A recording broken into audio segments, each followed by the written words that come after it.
In December 2008, while the world was watching banks collapse and markets crash, something quieter and far more disturbing was happening behind closed doors. Wealthy investors weren't celebrating lower prices. They were panicking. They all wanted their money back at the same time, from the same man. And for the first time in decades, Bernie Madoff couldn't pay them. That's when the illusion ended. Here's the uncomfortable truth. Madoff's empire didn't fail because of the crisis. It was exposed by it.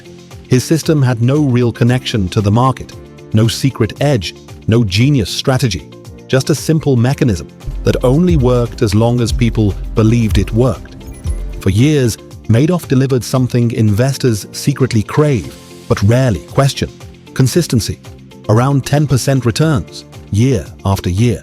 No drama, no volatility. While markets rose and fell, his numbers barely moved.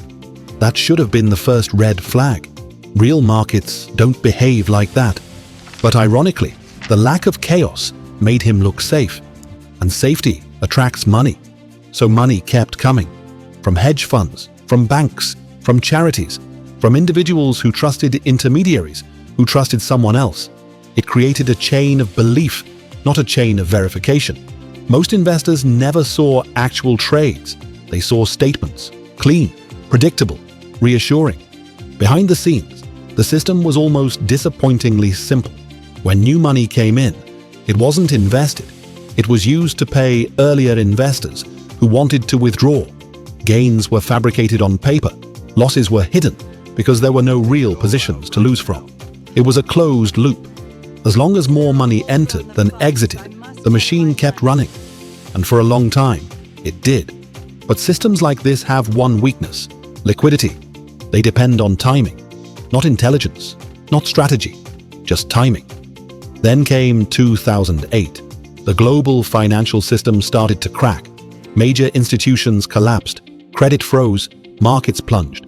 And suddenly, investors everywhere needed cash, not for growth, for survival.